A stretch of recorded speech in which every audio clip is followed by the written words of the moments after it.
Okay, so here we are, Dr. John Patrick. Thank you for coming on and talking to us. As you already know, I'm Ramon Perez, Digital Democracy Project.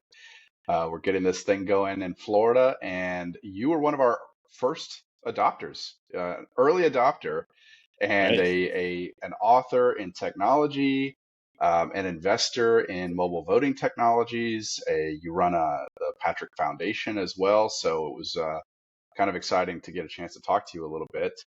And just wanted to ask you a few questions. We'll kind of let this go where it goes.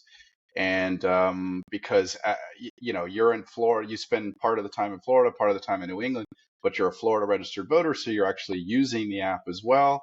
Right. And so, maybe just start with telling us a little bit about you, a little bit about your tech background, your background as an author, and then some of the work you do with the Patrick Foundation. Okay, sure. Well, nice to be here, Ramon. Uh, my career has mostly been at IBM, where I was VP of Internet Technology. I was there for 35 years. And in the early days of the Internet, I was one of the believers. Believe it or not, there weren't that many believers in the early days. And in fact, my employer, IBM, saw the Internet as a threat because Huh. they had this very large business in proprietary telecommunications software. It was called VTAM. Okay. And basically every big company in the world used it. So along comes TCP/IP, and this maverick John Patrick guy, renegade, saying, hey, we should scrap the proprietary stuff and go to TCP/IP, the language, the protocols of the internet.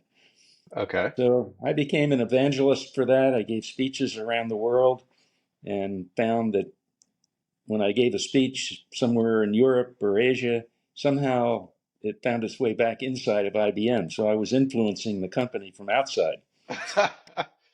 And so And if I had to summarize a little bit, you're basically saying it went from kind of IBM had an internal product that would, I guess we could say like a centralized networking solution, but you proposed this sort of decentralized standard that anybody could use that wouldn't have to run through IBM. So that was naturally a threat potentially to IBM's ability to generate revenue. yeah, well, the software that IBM had was actually the best of breed. Mm, It was 100% reliable, mm, whereas the internet works on a probability basis. You know, packets get sent across the internet, and they may or may not all reach the destination. okay. Whereas with this IBM software, it was guaranteed to reach, Mm, and it would keep trying, keep track of it, and it was 100% solid. But it was expensive, and it was proprietary, and it didn't have the interoperability of the internet. And in 1994, I was a co-founder of the World Wide Web Consortium at MIT.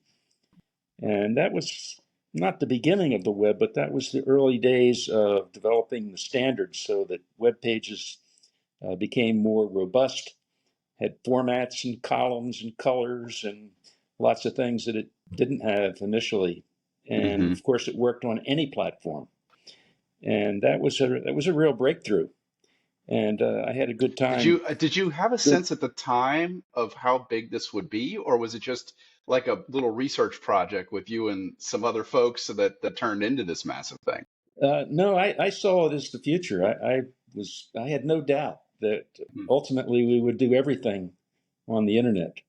Mm-hmm. And in 1995, I became chairman of the Global Internet Project, which was a nonprofit organization that traveled around the world and met with country leaders to convince them to resist the temptation to regulate the internet. Mm-hmm. And there was no temptation in the US, but in Europe, there was a very strong temptation. They had ideas on how to regulate the internet that would have been a disaster for the internet. Wow. And that effort, this public policy group that we formed, uh, it worked, and now today, of course, we need regulation. I was And going in to say a lot fact, of similarities to the discussion around AI right now. exactly right. And, big tech executives have been begging for regulation. Of Mhm. course, they want to influence it, Right. needless to say. But Want to write it uh, themselves. yeah, so that's what I was doing. And then when I retired from IBM in 2001, I joined a number of boards, one of which was a hospital, and I got quite interested in healthcare. And so when I turned 65 years old, I went back to school and got a doctorate in health administration Okay. and wrote Wow. a book. Were you Yeah. so you were 65, you're the oldest guy in the class, all these young grad students. Oh, yeah. Yeah, that's okay. I don't mind. Yeah, it took 4 years. So I was 69 when I earned the degree. And I wrote a book called Health Attitude, Unraveling the Complexities of the American Healthcare System, about, how it works and how it doesn't work and what to Mhm. do about it. And I built it on top of the idea of net attitude, which was my first book. And really, and since then, I've written six more books, and they're all part of an attitude series. And Mhm. I developed this strong belief many years ago that all the big problems in the world and all the big the solutions to those problems revolved around attitude. For example, in healthcare, which everyone would readily agree has a lot of problems, uh, where what's the root of those problems? Well, it's in attitude of patients, of providers, of payers, and policymakers, the four P's. Mhm. And if we can adjust those attitudes of those four participants, we could have a much, much better, less costly, higher quality outcome healthcare system, When which I was in we the military, I had a commander who used to say attitude is everything. So I think you guys will attitude get is along. everything. Yeah. What branch were you in? I was an Air Force officer. Air Force. I was in the Army for two Okay. years. Yeah, for 2 years, 6 months, and 22 days. Fantastic, fantastic. So So could you talk a little bit about your work with the Patrick Foundation as well, and some of the areas that you've been, making contributions? yeah, well, my wife and I started this foundation some years ago, and we uh, we have a lot of things that we support. The main focus is healthcare, Hmm. and we try to treat it like venture capital in a way, Hmm. to fund or donate into an area that otherwise would not get funded. Okay. For example, quite a few years ago, we made a grant to a local hospital to put a women's cardiac healthcare system in place. And most people think the number one killer of women is breast cancer, but it isn't. It's heart Mm, disease. Uh, interesting. yeah, but the heart disease of a woman is different than of a man. The symptoms are different, and they're Okay. often overlooked. And so we funded an initiative to bring on a woman cardiologist who really knew what it was like to have heart disease in women, and made a lot of inroads. And today it's widely accepted. We've also helped fund initiatives in research in hospitals. There's a lot that can be done to make healthcare better, and it may surprise people, but I think we all know the number one killer in America is heart disease. Number two is cancer. What do you think is number three, putting COVID aside? Number three, some people believe, is hospitals, medical Ah. errors. Hmm. Medication errors is a Hmm. big part of that, but there are all kinds of errors, surgical errors, and things don't always go the way they're supposed to. AI is going to have a huge impact in that area, and our most recent initiative has been to help fund AI in the hospital network in here in New England where we live. Yeah, that's an exciting area because you hear about basically doctors and nurses being completely overstretched, not nearly enough of them, and to meet the Right. workload. And certainly that's where an area where augmenting their clinical insights with a tool that an AI kind of physician's assistant, if you will, could be very impactful. Yeah, exactly. Doctors on average spend 2 hours a day just cleaning up their physician notes, and that 2 hours usually comes out of their family life. They get Mm, home, they work on physician notes, wow. and you take 2 hours a day times a million physicians. Right. That's a lot of effort that could easily be automated. So, yeah, we should be concerned about AI making diagnoses based on things with a patient. It certainly can make diagnoses, but they may not always be correct. But it's a lot lower risk, and I call it the low-hanging fruit, to automate the physician notes. Put an iPhone or an Android phone in the room with the patient and the doctor, and they talk, Mm-hmm. and the AI captures all that, uh, extracts it from the audio recording, uh, parses it, puts it into the proper protocols to enable it to be easily imported into an electronic health record. So we're at the very beginning of a Absolutely. big opportunity. Absolutely. And Yeah. so obviously you've been, an investor and a contributor in technology for a long time. And I understand you're an investor in votes as well. So how did you get into mobile voting? Well, after I wrote Health Attitude, I had the idea to write a book about home automation. And I was having lunch one day with a lawyer friend of mine in Florida, and I was telling him about this home automation book. He said, John, I don't know that maybe that's interesting to some people. Wouldn't be to me, but why don't you write a book about the election system, how we vote? Mm, And I said, Tom, I don't know anything about that. I mean, I've been voting for more than 50 years, but right. I really don't know much about it. He said, well, you like to do research, you like to write, you just start Googling around and see what you can learn, and you'll find that it's a big mess. Yeah. And Yeah. so I did. This was in 2016. Mm-hmm. And I was astounded by what I learned, and it wasn't hard to learn it, which was that there were millions of people who could vote. They were eligible to vote, but they didn't vote. Mm-hmm. And so, why didn't they vote? And there's a long list of reasons. They couldn't get off of work, even though they're supposed to be able to get off of work. They had to take care of family members. They had their own medical problems in some cases. Some elderly people just couldn't get to the polls. In some states, they've been eliminating polling places because they're costly Mm-hmm. to maintain. Mm-hmm. So people would go to where they've been going for decades to vote and see a sign on the door that says, your voting polling place is moved to this Right. new location, which might be quite a few miles away from where that person lives, and they have no way to get there. Mm-hmm. Uh, and then, of course, you have people with various disabilities, and in order for them to Right. get uh, able to vote, they have to basically give up their privacy. People who are blind, for example, or visually Right. impaired, Right. Mm-hmm. which is a huge number of people, well, they have to bring somebody in to help them. And how does that person help them if they don't look at the Right. ballot? Right. And so you give up privacy in order to be able to vote. And Mm. so all these things, it seemed to me, there's got to be a better way. We can do almost everything with our mobile phones. Why can't we vote? Mm-hmm. And so as I looked into it, I found, well, you actually can. And boy, did the opponents come out of the woods. They blasted my book. I interviewed a lot of them, and there are nonprofit organizations who they are dead set against it. They think it's the end of the world to allow the internet to have anything to do with voting. Mm.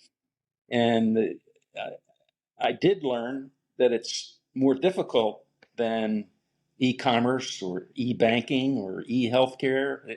It has some very special provisions that must be adhered to protect privacy and the Mm-hmm. integrity of the votes and to be able to verify the vote and to give people the confidence that their vote was recorded properly. So it's not easy, but it can be done. So I started looking around, well, who's doing this? And I ran into this company in my searching called Voatz, Voatz. And I talked to the CEO of the company, Nanit Sawhney, and I was really inspired by his enthusiasm for being able to vote in a way that's private, secure, convenient, Mm-hmm. verifiable, and of course, secure. And, there's still a lot of people that say, well, it's your duty, it shouldn't be convenient. It's your duty go out there in 6 feet of snow and find your way to the polling place and cast your ballot. Well, I say baloney. Let's make it easy for people to vote. Right. And Right. then you have also the political contingent that came out of the woods, and they don't want it to be easier to vote. In fact, Hmm. if you look at some of the legislation that's passed, you could easily conclude they want to make it harder to vote. Right. So I thought votes was really onto something big, Hmm. and it remains to be seen. They're doing well, as I'm sure you know. They've Hmm. conducted voting in multiple countries. Millions of votes have been cast through their system, and It it's is really remarkable. It is it's remarkable. yeah, it is remarkable, and I think it's really the tip of the iceberg when you think of people who are visually impaired who can talk to their iPhone and their iPhone can talk to them. Hmm. So they start the voting process and it says your choices for this particular office are Mr. Smith, Mr. Jones, Mr. This, Mr. That, and you say to your phone, "Well, I never heard of this Mr. Smith. Tell me about him." And so the iPhone tells the person all about them. And then when it's time to vote, who would you like to vote for? I like to vote for Mr. Smith. Okay, let's confirm. You want us to cast the ballot for you to Mr. Smith? Yes, I do. Okay, we Hmm. have cast the ballot for Mr. Smith. And there's no jeopardy there Right. of privacy. It's Right. easy, it's convenient, and it could be Do it from it, from the comfort of your couch, really. exactly from the comfort of your couch, and it can be integrated with providing more information. Exactly. And today, people they really don't have information. Well, you They think don't about read in you walk into a ballot box and you see something on there you were not anticipating, some a ballot initiative or a raising money for a bonds or something like that. A bond issuance is usually the thing that surprises me. right, And you don't have a lot of information. You're reading only what's written on the ballot. You have a few minutes because there's a line of people behind you. It can feel like a high pressure right, situation because you want to be a good citizen and make the right choice, but you at that point you went from what you thought was a high information voter because you were looking at these particular races on the top of the ticket, and then you realize, oh, there's also this judge or there's this ballot referendum or this other thing. Now I'm a low information voter, and you feel a sense of discomfort in that moment. So being able to bring it into your living room where you do have the ability to go and do your own research, I think that's perhaps one of the most magnificent parts of it. yeah, I completely agree. And I devoted a chapter in my book about this called Election Attitude, how Mm, voting, mobile blockchain voting, can make our democracies stronger. And there are hmm. many side benefits, including what you just mentioned, and there are more. It really is the tip of the iceberg uh, be, to begin to really connect with voters. And beyond just the normal elections, why we only vote once every 4 years or maybe every 2 years. How about polling? Instead of getting a phone call from a pollster, how about an electronic poll where a few thousand people can statistically uh, demonstrate a position in support of or against a particular thing? You don't need 100 Right. million people to voice in, and So depending that's on a good segue here because so your foundation was the first nonprofit foundation to support the Digital Democracy Project. And what did you see early on that made you want to do that? well, I almost immediately said this is a great thing because it's sort of power to the people. It Hmm. enables people to express their support or opposition on particular issues and enable politicians to see what these people have to say. Hmm. It's not exactly a vote when you express yourself through the Digital Democracy Project. I mean, in a sense, it's a vote, but I think of it more as a voice. Right. Uh, I think I It's a call it a speak good way to out. look at it. Right. And Yeah. you're voicing your opinion, and you can before you voice your opinion, you can look to see what was the origin of this particular legislation that's Hmm. going to be voted on soon, and who sponsored it, and was it Hmm. one Republican or was it 20 Republicans, or was it one Democrat or 20 Democrats? Or was it Mm-hmm. bipartisan? 10 Republicans, 10 Democrats sponsored this Mm-hmm. bill. And so that may give you a hint as to uh, how you feel about this, and you can dig deeper and, what's this bill really about? And there's so many things that are today that are basically get distilled down to just you know, a bumper sticker, Right. Sound bites. Exactly. sound bites. Yeah. Whereas with this digital democracy project, you can go as deep as you want, including reading the whole bill, Mm-hmm. which most people would not do, but some people would. And Mm-hmm. so I was immediately impressed with this capability to enable people to speak out and voice their opinion and be able to hold politicians accountable. Today, they're not held accountable. If you Mm-hmm. take gun control, for example, polling and surveys consistently show there's like 90% of people think that certain provisions of gun control could be strengthened, Mm-hmm. and the politicians vote it down. Where's the accountability? How is that made visible? And the Digital Democracy Project, in addition to making it easy for people to learn about particular political issues and express their opinion, it also puts the spotlight, puts the Klieg lights, on the politicians. Here's what the people in the Digital Democracy Project thought about this bill, and here's how you voted. And Right. if you consistently are voting differently than the people who are expressing themselves, then maybe that we Right. should boot this person out. Mm-hmm. We need a replacement. Right, and I think again, it's almost like you're teeing up these questions because that's a great segue because I talked to you about the fact that we just made an announcement. We just sent a press release out yesterday that we have the first political candidate who has actually endorsed the Digital Democracy Project, is running in a special election here in Orlando. It's a crowded primary. There's 3 Democrats, 3 Republicans. We reached out to all 6 of them. One of them came back and said, I like this. This is great.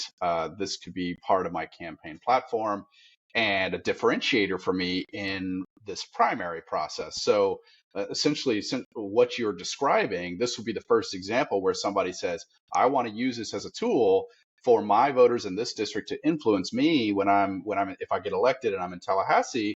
They can let me know how they want me to vote on all these bills, and so, what do you think about that news, and where this can go? I think it's great. I don't know this particular politician, but I laud and applaud his view on this. Hmm. And I hope more and more politicians will start to recognize this and feel that way as well. It's a way to really bring things out in the open. Hmm. And ultimately, I think it will lead to other things. The Digital Democracy Project, as I said, it's not really voting in a And that legislative it's not a sense. certified election run by the state. Exactly. It, exactly. It's more of a way to express opinions and put the spotlight on the politicians and so on. Hmm. But it uses the votes technology underneath the Right. covers. Right. And as people use this and say, wow, this works pretty well. Why can't we actually do our legal voting Exactly. using the same technology? And the answer, of course, is we can. And not only can we do that, but as I said, it's tip of the iceberg. One of the things I wrote about in Election Attitude is about ranked choice voting. Hmm. And, the day is over. We don't need a system where we have just two choices. And Right. the majority of people right now don't like either candidate. Right. Right. In So, fact, I think the biggest voting block in America now is independents right. by percentages. And even here in Florida, I believe the independents outweigh the other 2 parties by a slight, or maybe I'm thinking of the specific district that we're talking about, the special. For sure, I know that the independents are actually the biggest voting group. So I think that is the trend is people feel this sense of hyper partisanship and have detached themselves from the political party system and just want the opportunity to make their own decisions. Right. And, ranked choice voting, if you could just imagine We saw 8 Republicans on stage the other night. So, okay, there's Hmm. 8 choices. And then let's say the Democrats had 8 choices as well. And people could, instead of picking one or the other, they rank their view. And their first Right. choice might be a Republican, their second choice might be a Democrat, or vice Right. versa. And they say, here's my first choice, my second choice, my third choice. They rank as many as they want to. They can choose just one if they want, or they can rank all 8 choices in their party. And one of the knockoffs to this is the complexity of doing the what's called an instant roll up, which Mm. is if neither candidate gets more than 50%, then you drop down a layer and you look at, well, what was the second choice?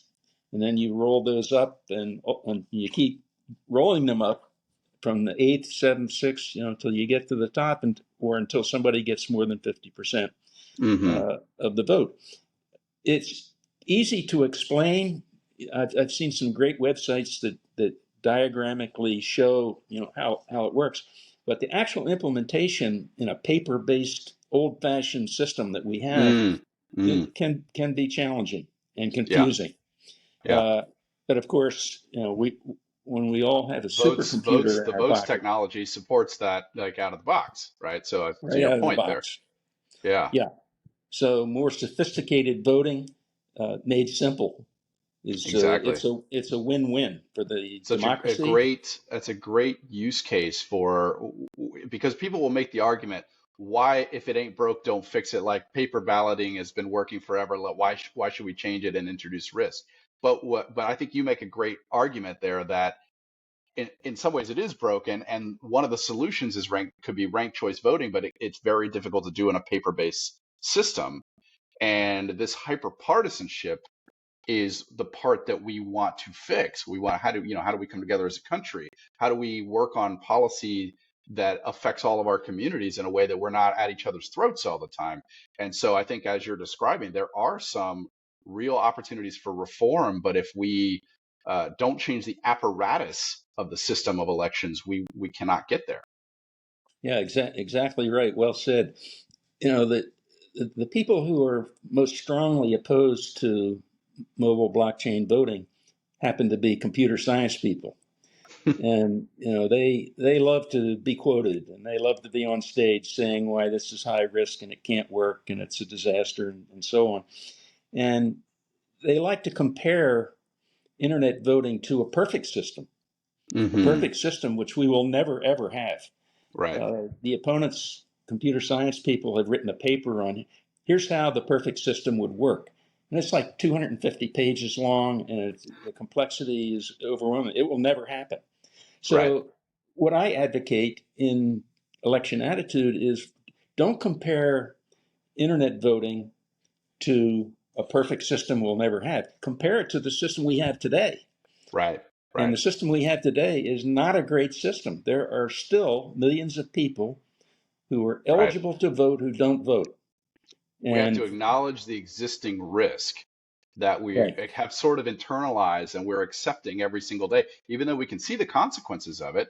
We can see, I mean, just the almost what felt like after January 6th, what feels like the real existential threat to democracy that we are feeling here. And a lot of it comes from the system that we use for elections. And that is an unacknowledged risk that I think, as you rightly point out.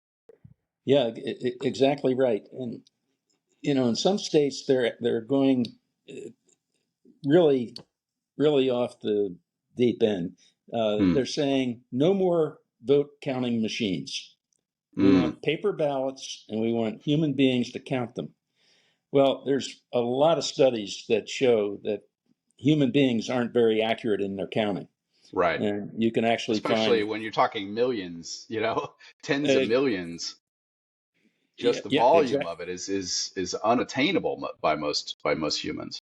Exactly right. And humans make mistakes, and they can count and do a recount and a recount. And every time they do a recount, they come up with a different answer. Right. Why? Because humans are not infallible. They're not perfect Right. counters. Hmm. Machines are, or Right. can be if properly installed and maintained.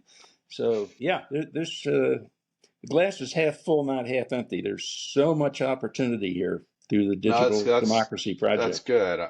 That's good. And so I'll close with this question here. But if you had it your way, where do you see the Digital Democracy Project in 5, 10, 20 years from now? Well, of course, the one objective would be to expand beyond Florida, Hmm. and Florida is a good place to start.